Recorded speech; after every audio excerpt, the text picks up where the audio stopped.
It's all coming up right here on America's Test Kitchen.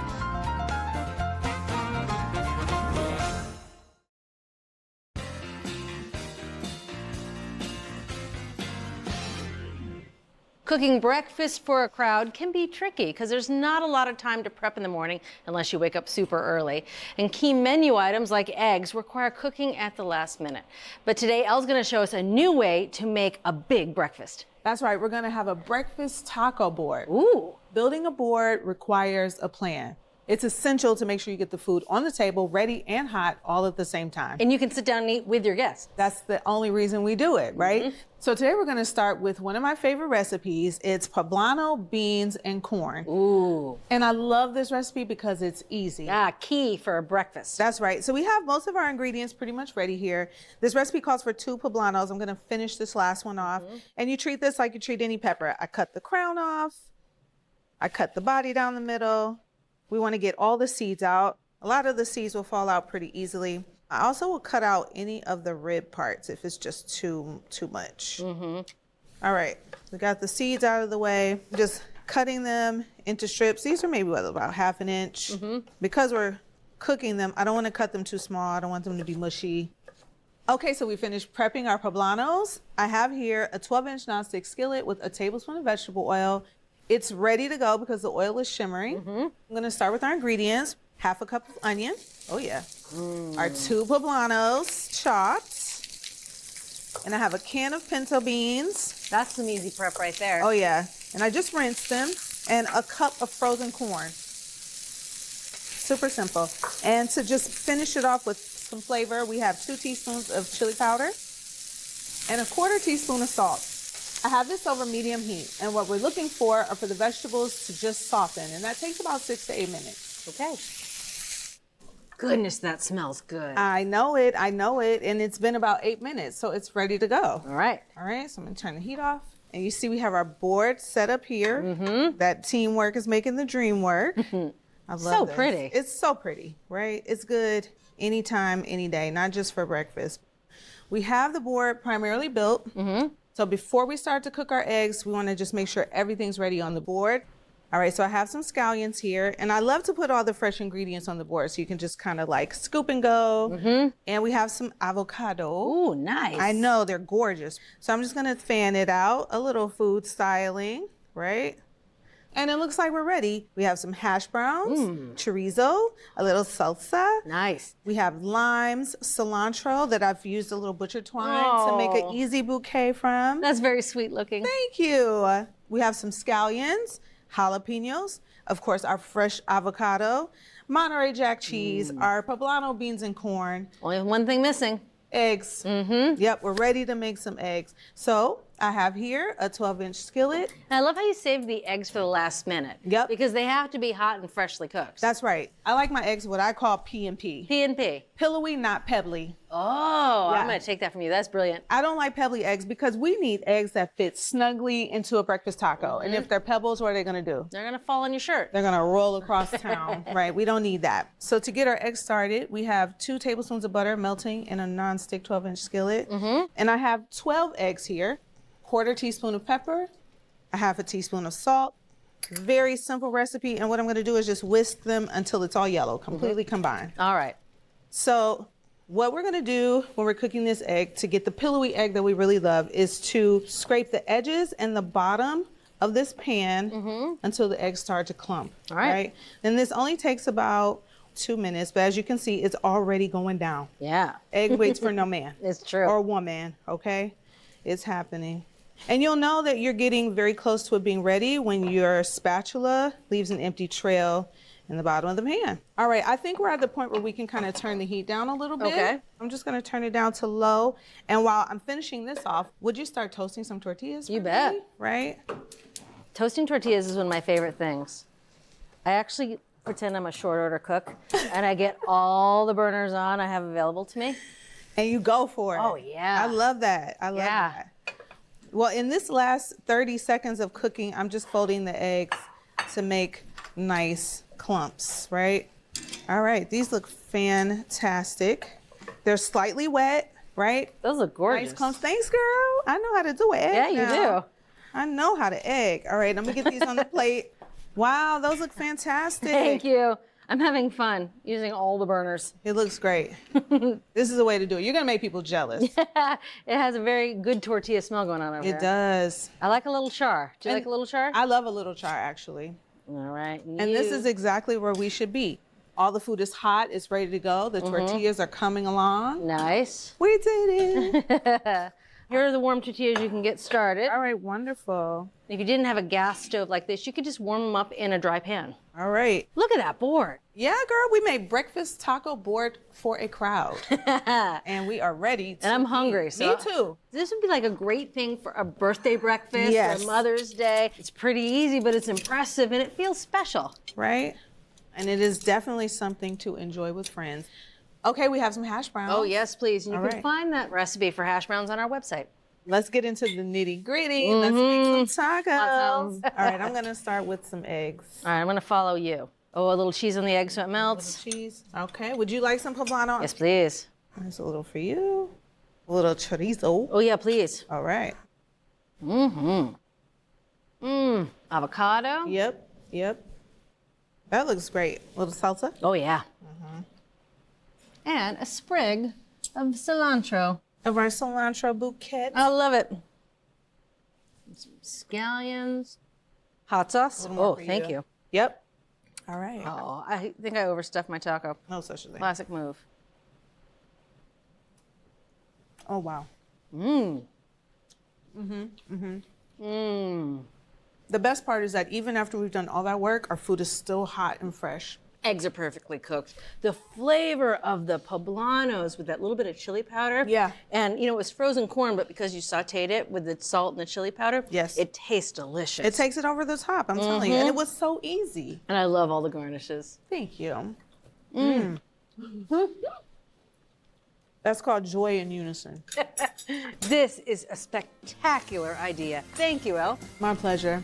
If you want to make a delicious, colorful breakfast taco board like this, start by sauteing the poblanos, corn, and pinto beans with some chili powder. Assemble the board with a variety of taco toppings like shredded cheese and avocados, and scramble the eggs at the last minute. From America's Test Kitchen, a great way to make breakfast for a crowd, a breakfast taco board.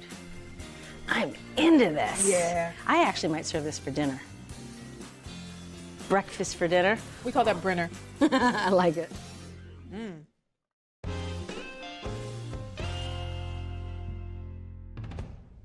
Two powerhouse stand mixers have entered the octagon, but only one can survive. What's it going to be today? Here to tell us all about our new stand mixer testing is Adam. Oh, Bridget, this is a big one. This was really exciting to us. Now, everybody, every American baker at least, is going to recognize the KitchenAid. Yes. Right? This is sort of the standard bearer in this country. However, this one in front of me, this is a Swedish machine called the Ankerstrom 6230. And this is in Europe what the KitchenAid is in America. Okay. This is a familiar machine, a powerhouse. We wanted to test the redesign of the big 7-quart KitchenAid. This is now called the KitchenAid 7-quart bowl lift stand mixer with redesigned premium touch points. We'll get to those. Okay. And so we took this opportunity to test the Ankerstrom, its European equivalent, alongside. Okay. These are both marketed to serious home bakers. They're both for, heavy duty bread baking projects. Right. And they're not cheap. They're pricey. In fact, the KitchenAid is $650. The Ankerstrom is $750. But they are workhorses. They are workhorses. And in terms of workhorses, our tests included everything that you would do in a standing mixer. Whipping, we did small amounts like 2 egg whites or 4 egg whites is a larger amount, and 1.5 cups of heavy cream to stiff peaks. Creaming, which we did regular creaming butter and sugar for a cookie dough, reverse creaming butter and dry ingredients for a cake batter. And of course, we mixed and kneaded bread doughs. We did double batches of 2 different types of dough, a really sticky, high hydration pizza dough, Okay. and a really stiff bagel bread dough. Now let's start with the KitchenAid. It actually did fine. It had no problems. It demonstrated plenty of power. And in fact, what it demonstrated, not just power, but specifically plenty of torque. Torque is the rotational force that the motor generates to push the material through the bowl. Right.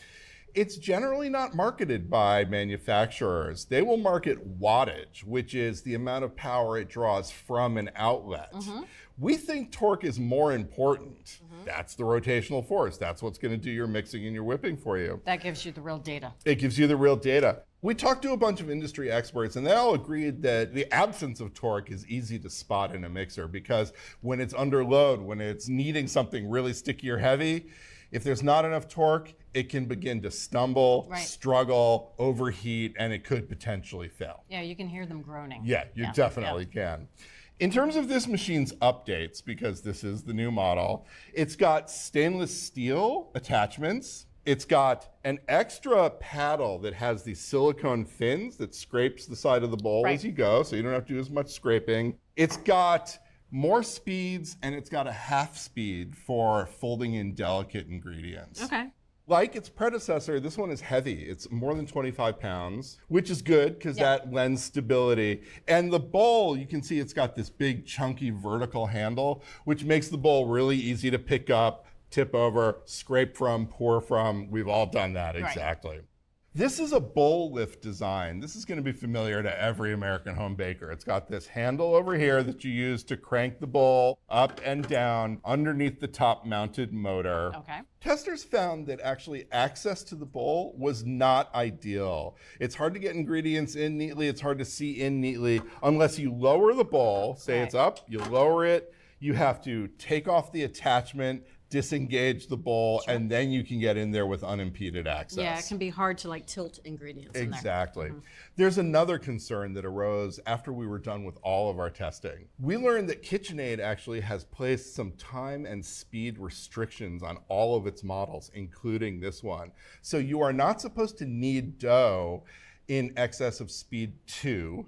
You're not supposed to knead dough for more than 2 minutes at a time, or 4 to 6 minutes total. Total. You know, it did fine with the creaming and with the whipping. There are no restrictions there. But this is marketed towards serious bakers who are likely to be doing a lot of doughs in there. So we feel like these time restrictions and these speed restrictions, it's definitely an important consideration. Something to think about. Yep. So we are going to move on now to the Ankerschroom, which has been on sale in Europe since 1940. So just last week. Just last week. So, you know, I think European bakers are going to be really familiar with the format of this one. Our American testers were kind of flummoxed by it at first because it's such a different design. I mean, this setup almost makes it look like an ice cream machine. You're right, it does. The motor is underneath, it's in the base, and the bowl rotates on top of the motor. So there was a pretty steep learning curve for our American testers. Fortunately, there are a ton of videos on YouTube. Some of them are produced by Ankerschroom itself. And once we got a couple of videos under our belt, we saw that this was, in fact, quite easy to use. It's not hard to set up.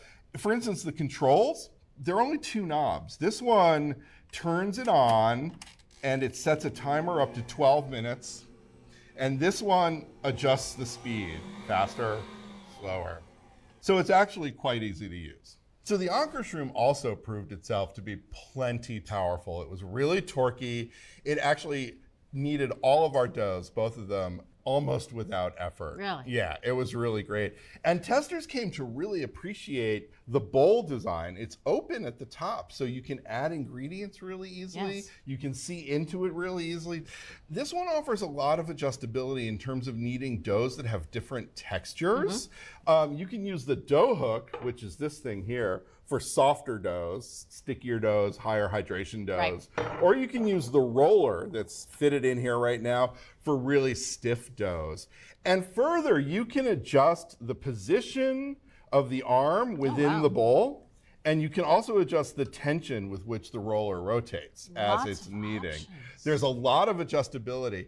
Our testers were actually split on that. The adjustability meant that they had a harder time sort of fine-tuning particular types of dough, and some of them really preferred the one dough hook fits all approach Sure, I can of appreciate the that. KitchenAid. But we think that for expert bakers who, are really, really serious and want that customizability, it could be a real advantage. One thing to note with the Ankerstrom is that there are a lot of bits and pieces to this machine. You can see this is the 7-liter stainless steel bowl. Inside, you've got the dough roller and the dough scraper. Then you have a plastic Triton bowl for whipping and creaming. You have a cover that fits on both bowls. You've got the dough hook, the whipping whisks. You've got the creaming whisks that you can replace those with that fit into the same piece. You've got the post that's got to go in the center of this bowl for it to operate. Okay. On top of that, you can buy extra attachments. You can buy pasta rollers and sausage makers and grain flakers and all kinds of things with both of these. Right. But the point is, there's a lot to store, so you have to have the space for it. Where are you going to put it? You gotta have the space for it. So in the end, we actually chose the Ankerstrom as the winner. It's a little less familiar to use. There's a learning curve. Once you get past the learning curve, which isn't hard, it's actually quite easy and convenient to use. It's very capable. It's adjustable. And if you want to check out a large capacity stand mixer, we think it is well worth your attention. Well, you really can't go wrong with either of them, but the Ankerstrom is the new winner. And it's the Ankerstrom Original 6230 7-liter stand mixer. It's going to cost you $750, but if you're a serious baker, it's probably worth it.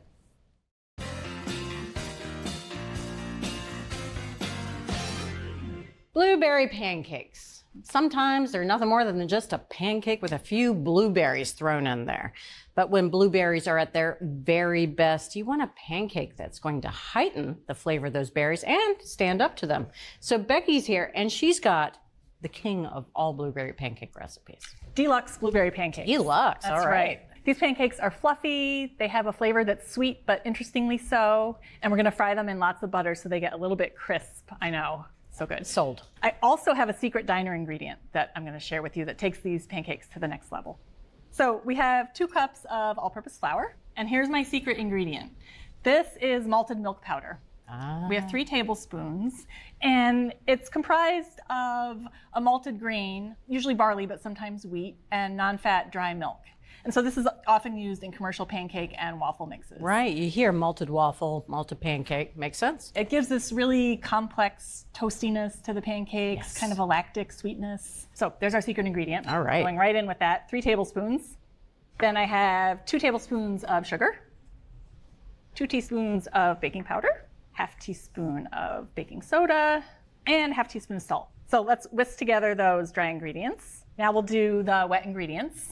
I have 2 cups of buttermilk, and this is gonna give a nice tang to the pancakes, but it's also gonna help to make them nice and airy. That's because the acid in the buttermilk reacts with the alkaline baking soda. Yeah, you added to the dry ingredients. That's it. Creates carbon dioxide, and you get these nice, airy pancakes. If you are a pancake person, keep buttermilk. So you can freeze it even. Yeah, no, that was a game changer for me when we found out that you can freeze buttermilk and pull it out later and use it in baking.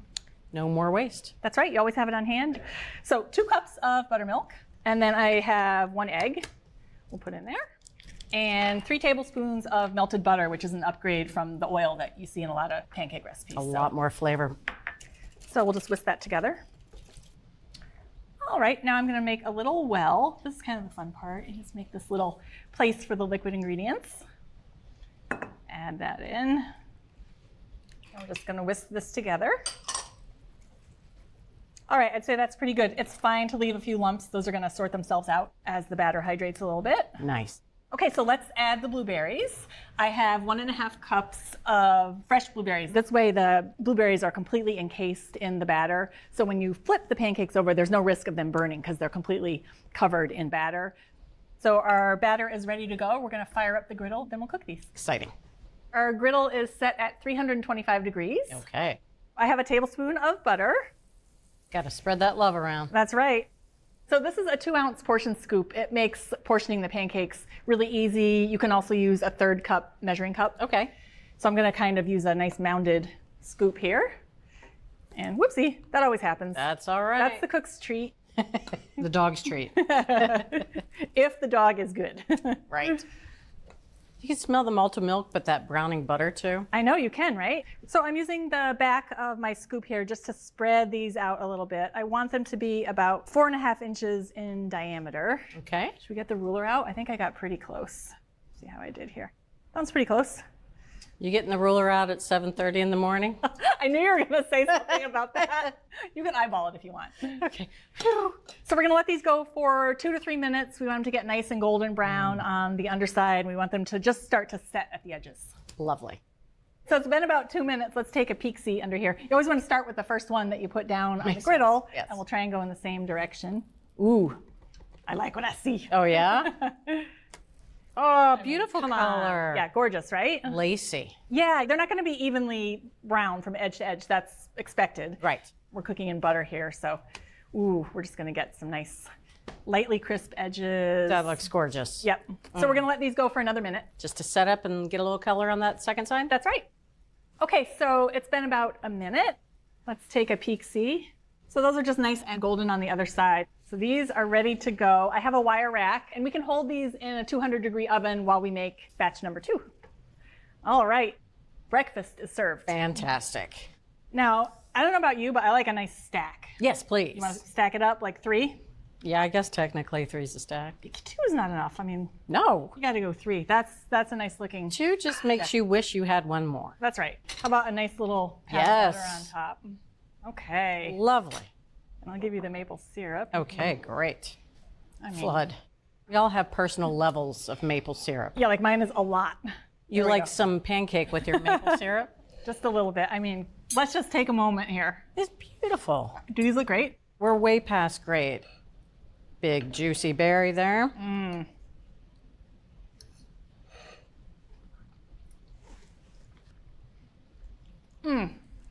I'm speechless, which is exactly what you want to be in the morning. I mean, seriously. You can taste the butter. You can taste that malty, toasty, milky malt powder. There's a sweet nuttiness about it. Yeah, Oh my gosh. the berries are gorgeous in there. The berries are beautiful and plump. And then you have those crispy edges from all that butter. The interior is meltingly tender. And then you get that little fried edge there. The browned butter. So good. Oh my gosh. We don't even have our coffee. These are waking me up. I'm just like, Needs coffee. This is all I need. What's a word for better than deluxe? Super deluxe? Super deluxe, ultra deluxe. Best pancakes I've ever had. I have to agree. Thanks, Becky. You're welcome. You gotta try these amazing pancakes. And to do that, start with a dairy trifecta of malted milk powder, buttermilk, and melted butter. Fold the blueberries directly into the batter, and then use more melted butter right on the griddle to cook the pancakes. So from America's Test Kitchen, what might be the best pancakes you'll ever make? Deluxe blueberry pancakes. And you can get this great recipe and all the recipes from this season, along with product reviews and select episodes. That's all on our website, americastestkitchen.com/TV. Are they cold yet?